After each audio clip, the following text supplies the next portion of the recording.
Peppers பொழுதுபோக்கு தொலைக்காட்சி, சுட சுட உங்கள் மனதை தொட. பெப்பர்ஸ் பொழுதுபோக்கு தொலைக்காட்சி, சுட சுட உங்கள் மனதை தொட.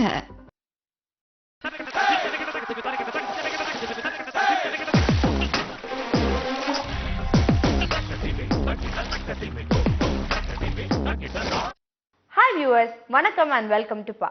ஒவ்வொரு வாரமும் இந்த நிகழ்ச்சியில நம்ம வெவ்வேறு இசை கலைஞர்களை சந்திக்கிறோம். அவங்களுடைய மியூசிக் கரியரை பத்தி பல விஷயங்கள் தெரிஞ்சுக்கிறோம். இன்னைக்கு நாம சந்திக்க போறது ஒரு மல்டி டைமென்ஷனல் பர்சனாலிட்டியை. இவர் ஒரு மியூசிக் டைரக்டர், ஒரு அற்புதமான lyricist and also a wonderful and a vibrant singer. இவரை சந்திச்சு இவருடைய டிவோஷனல் ஆல்பம்ஸ்ல மட்டும் இவர் எந்த அளவுக்கு பாப்புலரா இருக்காரு அப்படிங்கறத நீங்க இவரை சந்திக்கும் போது தெரிஞ்சுக்குவீங்க. திரு சேலம் எம் ஈஸ்வர் அவர்கள். वक्रतुंड महाकाय सूर्यकोटि समप्रभ निर्विघ्नं कुरु मे देव सर्वकार्येषु सर्वदा सर्वकार्येषु सर्वदा. ओम गुरुनाथा ओम गुरुनाथा எனக்கினி கவலை இல்லை. ஓடோடி வந்தேன் தரிசனம் கண்டேன் எதிரினில் சபரிமலை. இந்த க்ஷணம் மரித்தால் மறுபடி ஜனிப்பேன். சபரியில் குயிலாய் ஐயன் புகழ் இசைப்பேன். எனக்கென்றும் மரணம் இல்லை. ஓம் குருநாதா ஓம் குருநாதா எனக்கினி கவலை இல்லை. இரகானாலும் மயிலிறகாய் நானாவேன். சாமரம் ஆகி வீசிடுவேன். சருகானாலும் விறகாகி போனாலும் யாகத்தில் சேர்ந்து காற்றாவேன். காற்றானாலும் மலருக்குள் தான் செல்வேன். நறுமணம் ஆகி உனை சூழ்வேன். என் அன்பை அழக்க முடியுமா? உண்மை புரியுமா? என்றும் உன்னையும் என்னையும் பிரிக்க முடியுமா? ஓம் குருநாதா ஓம் குருநாதா எனக்கினி கவலை இல்லை. இந்த க்ஷணம் மரித்தால் மறுபடி ஜனிப்பேன். சபரியில் குயிலாய் ஐயன் புகழ் இசைப்பேன். இசைக்கென்றும் மரணம் இல்லை. இசைக்கென்றும் மரணம் இல்லை.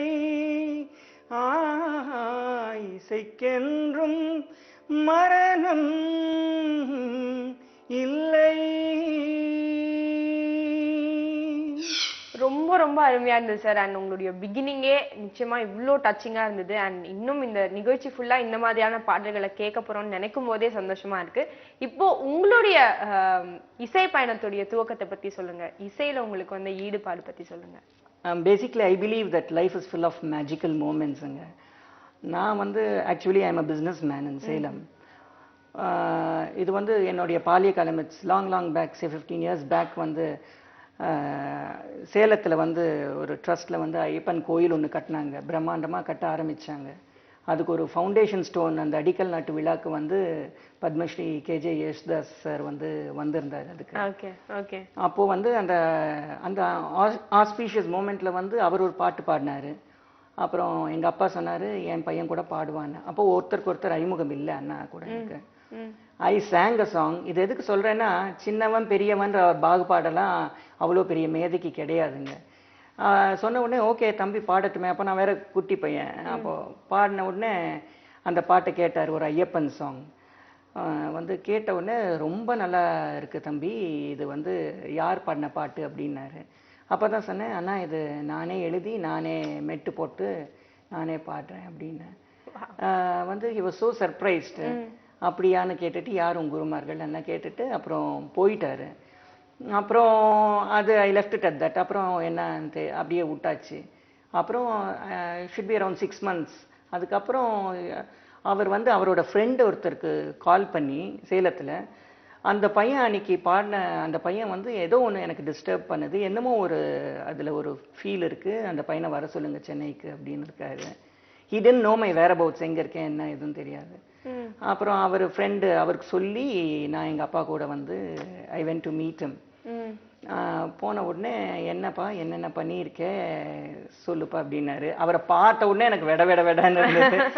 வந்து அவர் voice, of course I am crazy about his voice. அவர் கூட நின்று பாடுறதுன்றது எவ்வளோ பெரிய ஒரு பாக்கியம், வரவழைச்சி அது வேற கேட்டிருக்காரு. So I song a few songs. நான் கப்பல் ஆஃப் சாங்ஸ் எதுவுமே நான் ஃபுல்லாக கம்ப்ளீட்டாக பண்ணலை, ஏன்னா இவர் கூப்பிடுவார் இந்த மாதிரி ஒரு கால் வரும்னு நான் நினைக்கல. ஸோ ஒரு பல்லவி, ஒரு சரணம், அந்த மாதிரி பிட்ஸ் அண்ட் பீசஸாக சில பாடல்கள் பாடி காமிச்சேன். I think he should have been impressed. என் கூட வந்து ரொம்ப நேரம் திருப்பி அதை பாட சொல்லி கேட்டார். அப்புறம் பாடின அப்புறம் வந்து எதுக்கு I am telling life is full of magical மூமெண்ட்ஸ்னா, சரி அன்னைக்கு ஈவினிங் வந்து இட் ஹேப்பன் தட் வே. அன்னைக்கு ஈவினிங் சரி என் கூட வண்டியில் ஏறு அப்படின்னு சொல்லிட்டு சொன்னார். நான் அவர் கூட ஏறிக்கிட்டேன். அப்புறம் நேராக ஒரு வீட்டுக்கு போனார். அது இன்னும் பெரிய ஒரு சர்ப்ரைஸு. அன்னைக்கு விஜயதசமி. அன்னைக்கு வந்து மாஸ்டர் இளையராஜா வீட்டுக்கு தான் கூட்டிகிட்டு போனார். அங்கே வந்து there was a private concert மாதிரி, அவர் வீட்டில் ஒரு கச்சேரி. Group of 50 people were there. அதெல்லாம் பாடின அப்புறம் கச்சேரி முடிஞ்ச அப்புறம் எல்லாம் சாப்பிட்டுட்டு மாடிக்கு போனோம். நான் அப்புறம் ராஜா சார் அப்புறம் தாசண்ணா இருந்தோம்.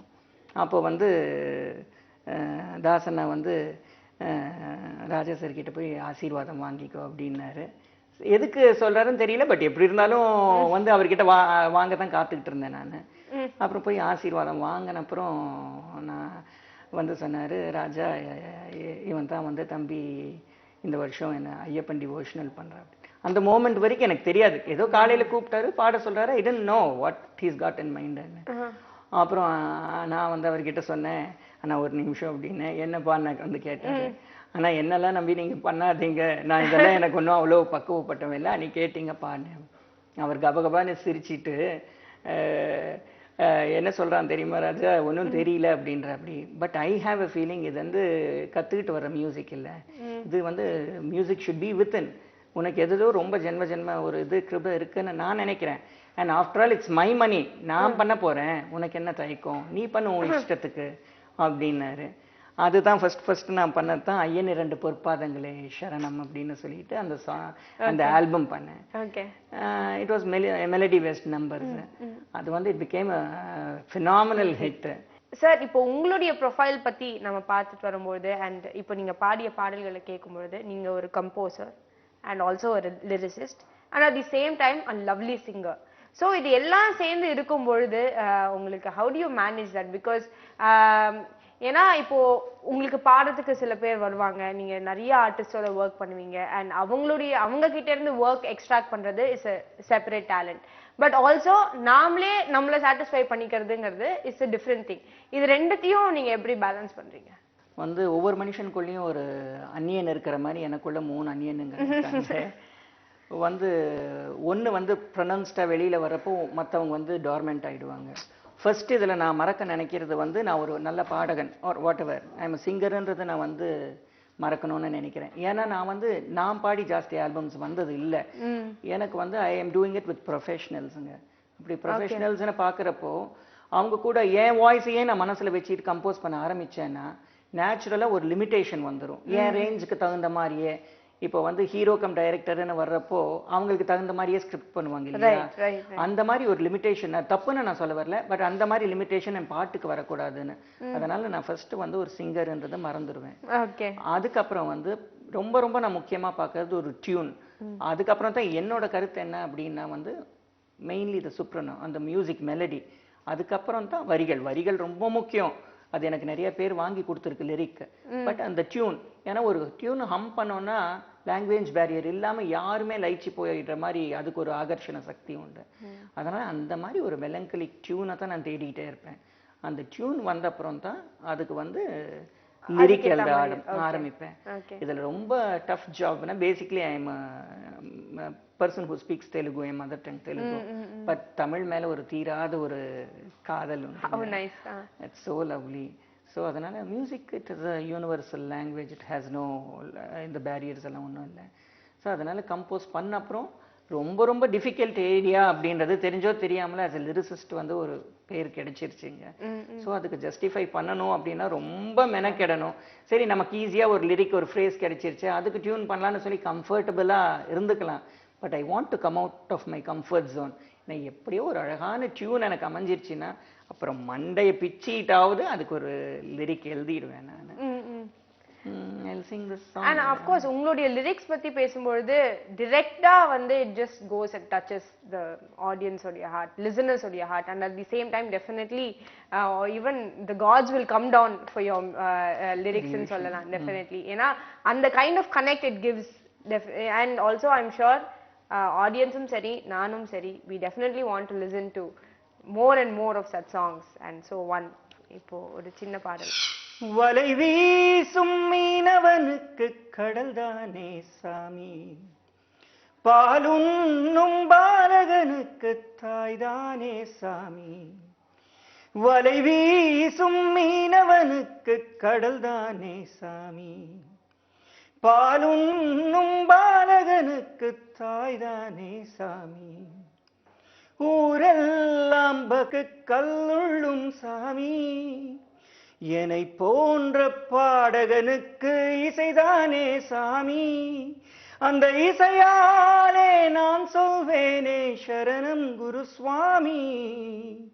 ஐயப்ப சரணம் மணிகண்ட சரணம், ஐயப்ப சரணம் மணிகண்டா, ஐயப்ப சரணம் மணிகண்ட சரணம், திருவடி சரணம் ஐயா. புள்ளிகள் வைத்த கோலங்களுக்கு புள்ளிகள் ஆதாரம், பூமியை சுற்றும் சந்திரனுக்கு சூரியன் ஆதாரம், படர்ந்து கிடக்கும் விருட்சங்களுக்கு சிறுவிதை ஆதாரம், ஆறறிவுள்ள மனிதனுக்கு ஒரு அணுவே ஆதாரம். என் வாழ்வின் ஆதாரம் எங்கெங்கோ தேடி வரும், உணர்ந்து வந்தேன் அதன் இருப்பிடத்தை, அது உன் சந்நிதானம். வலை வீசும் மீனவனுக்கு கடல்தானே சாமி, பாலுண்ணும் பாலகனுக்கு தாய்தானே சாமி. ஊரெல்லாம் பக்தர்களுக்கு கல்லுள்ளும் சாமி, என்னை போன்ற பாடகனுக்கு இசைதானே சாமி. அந்த இசையாலே நான் சொல்வேனே சரணம் குரு சுவாமி. லவ்லி சார், ரொம்ப நெகிழ வைக்கிற மாதிரி இருந்தது. அண்ட் கண்டிப்பா இந்த மாதிரியான பாடல்களை கேட்கும் பொழுது அதுவும் ஐயப்ப பக்தர்களுக்கு எந்த விதமான ஒரு இமோஷன் இருக்கும் அப்படிங்கறத என்னால டெஃபினட்டா ரிலேட் பண்ண முடியாது. அண்ட் இந்த part of the year which is so special for these songs and also Ayyappan and ஐயப்பனுடைய பக்தர்களுக்கு நிச்சயமா ஒரு ட்ரீட்டா இன்றைய நிகழ்ச்சி அமையுங்கிறதுல சந்தேகமே இல்லை. எனக்கு இதுல ஒரே ஒரு விஷயம் இந்த பாட்டு பொறுத்த வரைக்கும் சொல்லிக்கணும்னு ஆசைப்படுறேன். என்னன்னா ஐ மீன் சவுண்ட் வெரி philosophical. எனக்கு அவ்வளவு தெரியாது, அவ்வளோ பக்குவப்பட்ட மனுஷனும் கிடையாது. But there is always this thirst to do more and more. ஒரு quest உள்ள நான் வந்து அந்த பக்தி அப்படின்றப்போ வந்து யூஸ்வலாக இந்த ஐடல் வர்ஷிப்பில் வந்து ஒரு ஃபார்ம் பற்றி தான் நம்ம டிஸ்கிரைப் பண்ணி பண்ணுவோம். அந்த மாதிரி பாடல்களும் நான் பண்ணியிருக்கேன். பட் அதையும் தாண்டி நம்ம ஸ்கிரிப்சர்ஸ்லாம் சொல்கிற மாதிரி இந்த ஸ்தூலம் சூட்சுமம் அப்புறம் சிவம் அப்படின்னு சொல்கிறோம் இல்லையா, transcending from one level to another. முதல்ல வந்து ஒரு ஐடல் ஃபார்மில் ஸ்தூலமில், அப்புறம் சூட்சுமமாக சிலதை புரிஞ்சிக்கிறப்போ அதுக்கப்புறம் அந்த பரமாத்மாவை வந்து நம்ம உணர்றது அப்படின்றது. This is an attempt to go closer to God from the form to a feeling. அது மாதிரி ஏன்னா இதில் நீங்கள் கவனிச்சிங்கன்னா அந்த லிரிக்கில் வந்து பார்த்தீங்கன்னா ஐயப்ப சுவாமியை தான் பேஸாக வச்சு நம்ம பண்ணுறோம். பட் ஆனால் எது சாமி எது சாமி எது சாமின்னு கேட்குறோம். ஒரு மீனவனுக்கு வந்து கடல் தான் சுவாமி. அதே மாதிரி இட்ஸ் வெரி ரிலேட்டிவ் தம். நமக்கு எது ஆதாரம்னு சொல்லி பேசுகிறப்போ, ஒரு அழகான மார்கழி கோலம் பார்க்குறப்போ அதுக்கு ஆதாரம் வந்து அந்த புள்ளி. புள்ளிகள் வைத்த கோலங்களுக்கு புள்ளிகள் ஆதாரம். அதே பிரபஞ்சத்தை பார்க்குறப்போ பூமியை சுற்றும் சந்திரனுக்கு சூரியன் ஆதாரம். ஒவ்வொன்றுக்கும் ஒவ்வொரு ஆதாரம். ஆனா என் உயிரின் ஆதாரம்ன்றது வந்து அந்த சபரிமலையில தான் இருக்குன்றது வந்து ஐ வாண்டட் டு ஸ்ட்ரெஸ். ரொம்ப அழகான மெட்டஃபர்ஸ். இதுக்கு முன்னால கேள்விப்படாத அண்ட் நாட் வெரி ஃபெமிலியர் சில கிளிஷேஸ்ல எல்லாம் போய் சிக்கிக்க கூடாதுன்னு ஐ மேக் அட்டெம்ப்ட். சார், இப்போ ஐயப்பன் பாடல்கள் எழுதணும் அப்படின்னா, இப்போ ஐயப்பன் பத்தி நம்ம பேசும்பொழுது அந்த ஒரு 14 இயர்ஸ் தான். அதன் பிறகு அவர் மகர ஜோதியா மாறிட்டாரு. ஸோ அந்த 14 இயர்ஸ்ல இருக்கக்கூடிய விஷயங்களை வச்சுதான் எல்லா பாடல்களுமே அமைஞ்சிருக்கு. இப்போ ராமாயணமோ மகாபாரதமோ எடுத்துக்கிட்டா பல விஷயங்கள் இருக்கு பேசுறதுக்கு, கருப்பொருள் எடுக்கிறதுக்கு நிறைய வாய்ப்புகள் இருக்கு. பட் இதுல இருக்கக்கூடிய அந்த லிமிடேஷன்ஸ்ல ஏகப்பட்ட பாடல்கள் கம்போஸ் பண்ணணும்னா as a lyricist கண்டிப்பா அது வந்து ஒரு பெரிய விஷயம் தான். அண்ட் நம்ம எத்தனையோ ஆயிரக்கணக்கான பாடல்களை கேட்டிருக்கோம். இதுக்கான கருப்பொருளை ஒரு லிரிசிஸ்டா நீங்க எங்க இருந்து எடுக்கிறீங்க? ரொம்ப நல்லா இருக்குங்க நீங்க கேட்டது. ஏன்னா இதே ஒரு தவிப்பு எனக்கு இருந்தது. எப்படி திருப்பி திருப்பி ஃபர்ஸ்ட் எல்லாம் எழுதுறப்போ இட் வாஸ் வெரி ஈஸி. எழுதுறப்போ ரொம்ப ஈஸியா இருந்தது பண்றது. போக போக நிறைய பேர் கூப்பிடுறப்போ நிறைய பாடல்கள் ஐயப்பன் மேல எழுதணும் அப்படின்றப்போ அதுக்கும் அந்த ஐயப்பனே வழி காமிச்சிட்டாரு. அவருக்கு அப்பா அம்மா இருக்காங்க, ஒரு அண்ணன் இருக்கா, அப்படி தம்பி இருக்கா, அப்படி எல்லாம் கடவுளையும் கூப்பிட்டுக்கிறது. அப்புறம் அவங்களெல்லாம் வந்து மகாவிஷ்ணு, சிவன், முருகர், பிள்ளையார் எல்லாம் கும்பலாக அந்த ஃபேமிலியாக சேர்த்திக்கிறப்போங்க த கேன்வாஸ் பிகம்ஸ் வெரி பிக். ஒரு மேக்னம் ஆப்பஸ் மாதிரி ஆயிடுது. அப்போ அவங்களெல்லாம் துணைக்கு கூப்பிட்டுக்கிட்டு அந்த பாடலில் வந்து எங்கெங்கே இன்சர்ட் பண்ணிக்கலாமோ பண்ணுறப்போ ஒரு ரொம்ப அந்த ஸ்பெக்ட்ரம் பிகம்ஸ் வெரி கலர்ஃபுல். அதுக்கு வேணா நான் ஒரு பாட்டு பாடிக்கிறேன். கண்டிப்பா. ராமனுக்கு வெள்ளழகு, கந்தனுக்கு வேலழகு, ஜெகம் புகழும் ஹரிஹர சுரனின் சந்தன பொட்டழகு. ஸ்ரீராமனுக்கு வெள்ளழகு, கந்தனுக்கு வேலழகு, ஜெகம் புகழும் ஹரிஹர சுரனின் சந்தன பொட்டழகு. கருணை முகம் அழகு, அதில் விரியும் புன்னகை அழகு, மலை மேலொளிரும் இறைவன் அருளால் புவி முழுதும் அழகோ அழகு. ராமனுக்கு வெள்ளழகு, கந்தனுக்கு வேலழகு, ஜெகம் புகழும் ஹரிஹர சுதனின் சந்தன பொட்டழகு. தில்லை அம்பலவானன் கால் தூக்கி ஆடும் அபிநயம் ஒரு அழகு. சிவமைந்தன் ஐயப்பன் தன் கரம் கொண்டு காட்டும் சின்முத்திரை அழகு. பார்க்கடல் துயிலும் எம் பெருமானின் முகத்தில் கமலநயனம் அழகு. சேதுராமன் மேல் ஹனுமன் கொண்ட அந்த பக்தியின் தீர்க்கம் அழகு. கண்ணப்பனும் அந்த ஈசன் மேல் கொண்ட பக்தியின் மூர்க்கம் அழகு.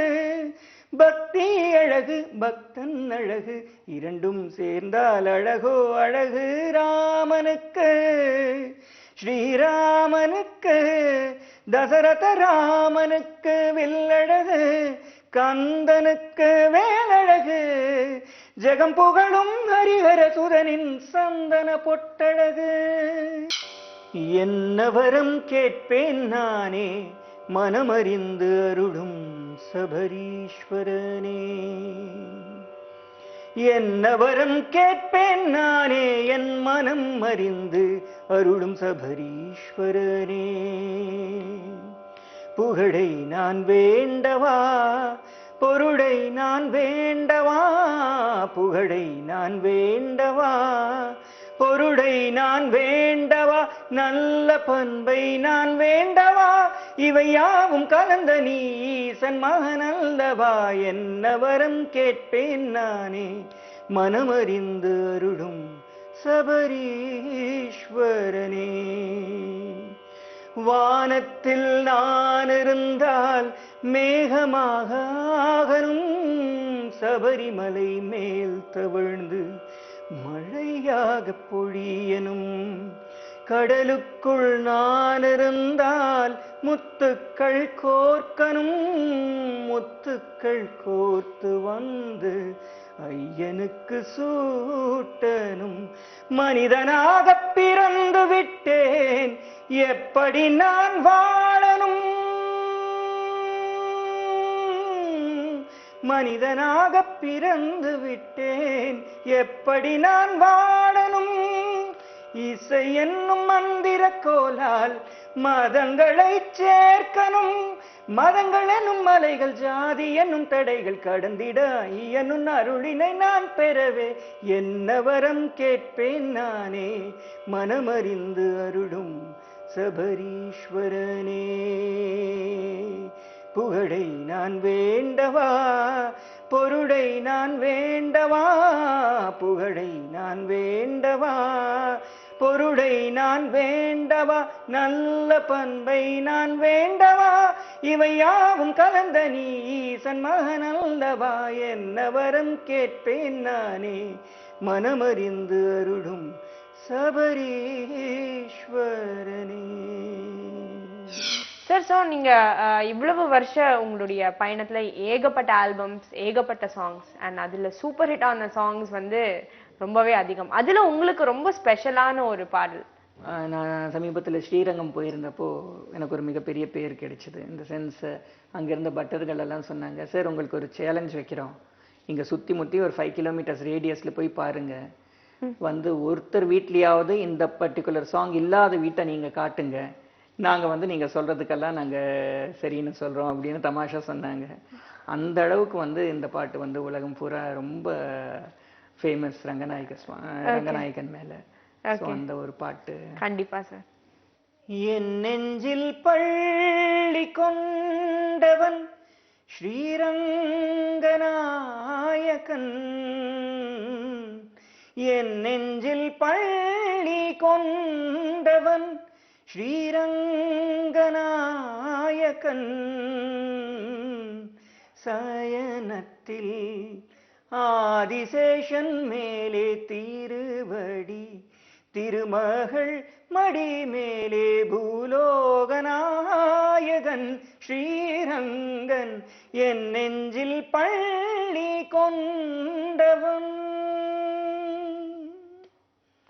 சயனிக்கும் பெருமாளின் தொப்புள் கொடி, கமலத் தொப்புள் கொடி மேல் பிரம்மன் அமர்ந்தபடி, சயனிக்கும் பெருமாளின் தொப்புள் கொடி, கமல தொப்புள் கொடிமேல் பிரம்மன் அமர்ந்தபடி, உலகத்தின் உயிர்களை படைத்தபடி, அப்படைப்பினை திருமால் காத்தபடி, அண்டம் பகிரண்டம் அதை காக்கும் அவன் கோதண்டம், விண்ணையும் மண் உலகையும் அளக்கும் அவ்வாமனன் பாதம், அண்டம் பகிரண்டம் அதை காக்கும் அவன் கோதண்டம், விண்ணையும் மண் உலகையும் அளக்கும் அவ்வாமனன் பாதம், ஹரி ஹரி ஹரி என தினம் ஸ்மரி, ஹரி ஹரி ஹரி என தினம் ஸ்மரி, நான் வணங்கிடும் இறைவனோர் சங்கு சக்கரதாரி, என் நெஞ்சில் பள்ளி கொண்டவன் ஸ்ரீரங்கநாயகன், சயனத்தில் ஆதிசேஷன் மேலே திருவடி, திருமகள் மடி மேலே பூலோகநாயகன் ஸ்ரீரங்கன், என் நெஞ்சில் பள்ளி கொண்டவன். ரொம்ப ரொம்ப அருமையா இருந்தது sir. Thank you. Different variety of songs and பக்தி பாடல்களுக்கே ஒரு புது ஒரு என்ன சொல்றது, ஒரு பரிமாணத்தை கொடுத்து அண்ட் அதன் மூலமா இன்னைக்கு ஏகப்பட்ட ரசிகர்கள் உங்களுடைய பாடல்களை ரசிச்சுட்டு இருக்காங்க, பக்தி பரவசத்துல மூழ்கி இருக்காங்க. அண்ட் உங்களை இந்த நிகழ்ச்சியில சந்திச்சதுல மிகப்பெரிய மகிழ்ச்சி. Thank you so much for being here. Pleasure is mine. இது வந்து ஒரு பேட்டின்னு வராமல் ஏதோ ஒரு சத் சங்கத்துக்கு வந்து நிறைய டிஸ்கஸ் பண்ண மாதிரி தான் இருக்குது. ஏன்னா நாங்கள் வந்து ஏதாவது நல்லதாக கொடுக்கணும் அப்படின்னா கேள்விகளும் நல்லா இருக்கணும். ரொம்ப ஆத்மார்த்தமாக வந்து ரொம்ப லயிச்சு கேட்டீங்க. என்னால் தெரிஞ்சதை நான் சொன்னேன். இன்னும் நிறைய பண்ண வேண்டியது இருக்குது வாழ்க்கையில். Thank you so much sir. Well, இன்றைய நிகழ்ச்சி நீங்க எல்லாரும் ரசிக்கும்படியா நிச்சயமா அமைஞ்சிருக்குங்கிறதுல சந்தேகமே இல்லை. கண்டிப்பா பக்திங்கிறது ஒரு ரொம்பவும் அபூர்வமான ஒரு பிளிஸ்ஃபுல் ஸ்டேட் அப்படிங்கறத இன்றைய நிகழ்ச்சி நமக்கு உணர்த்தியிருக்கும். இதை நீங்க நிச்சயமா ரசிச்சு பார்த்திருப்பீங்க. மீண்டும் அடுத்த வாரம் இதே இசை நிகழ்ச்சியில வேறொரு இசைக்கலைஞரின் இசை பயணத்தோட உங்களை சந்திக்கிறேன். Until then, it's Sridevi signing off. Have a great day.